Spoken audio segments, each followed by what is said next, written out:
Descubra um colégio que é parte da história. Um segundo tema importante para o Enem é o mundo do trabalho. E nós temos 3 pontos para compreender essa ideia.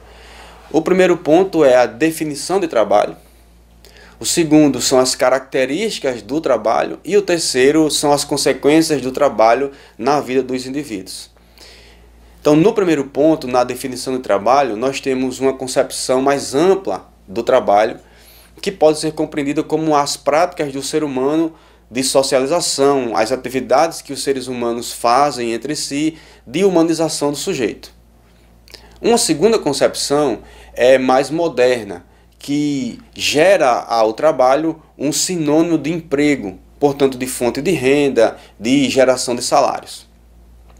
Partindo dessas duas definições, nós temos 3 características importantíssimas para compreender o trabalho. A primeira é que o trabalho pode gerar um funcionamento da sociedade a partir da coesão social. É o que nós chamamos de divisão social do trabalho. Cada indivíduo, ao atribuir a sua função na sociedade, função profissional, ele cumprindo essa função, a sociedade começa a agir, começa a funcionar de maneira mais harmônica. Quando o médico atende na saúde, quando o professor ensina, quando o câmera faz as suas gravações, quando o jornalista divulga suas notícias, nós temos uma espécie de divisão social do trabalho. Uma segunda característica do trabalho é que ele gera uma exploração da mão de obra. Quando os trabalhadores saem da sua casa para o seu trabalho, eles estão estabelecendo uma relação de troca com o comércio. Ele oferece a sua força de trabalho, a sua criatividade do trabalho, e ao final do mês, ou ao final de um período, ele recebe um salário em troca daquele trabalho que ele está exercendo. E uma terceira característica é o uso racional na modernidade no trabalho. Cada vez mais os postos de trabalho exigem o uso da racionalidade dos seus trabalhadores, seja na tecnologia, seja na sala de aula, ou seja na saúde. Então, partindo dessas 3 características, nós temos algumas consequências nas relações de trabalho. Uma das consequências é que o trabalho gera criatividade e valores sociais entre os indivíduos. Uma segunda consequência é que essa criatividade dos indivíduos é estabelecida nas suas profissões.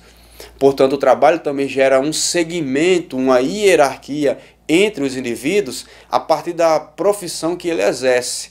Por exemplo, o grupo de médicos, o grupo de professores, o grupo do pessoal que trabalha na limpeza, há uma segmentação do trabalho. E uma outra consequência do trabalho é a invasão que o trabalho tem na vida privada dos sujeitos. Quando nós pensamos no horário de trabalho, seja 8 horas diárias ou 44 horas semanais, na sociedade moderna o trabalho exige muito mais tempo do sujeito. Quando você está em casa no seu horário de trabalho, por exemplo, que você recebe uma mensagem no celular, você já imagina que pode ser trabalho e automaticamente você pega o celular, lê a mensagem, responde. Então o trabalho ganha muito mais tempo dos indivíduos na sociedade moderna. O que isso acaba por gerar algumas angústias no trabalhador. Porque no seu horário de lazer, no período que ele tem para descansar, ele acaba também respondendo às demandas de trabalho. Essa angústia do trabalhador moderno gera uma precarização da vida, gera uma superexploração do indivíduo na sociedade moderna. Então se liga nessas dicas, preste atenção nas consequências do trabalho no sujeito moderno, na sociedade moderna. Descubra um colégio que é parte da história.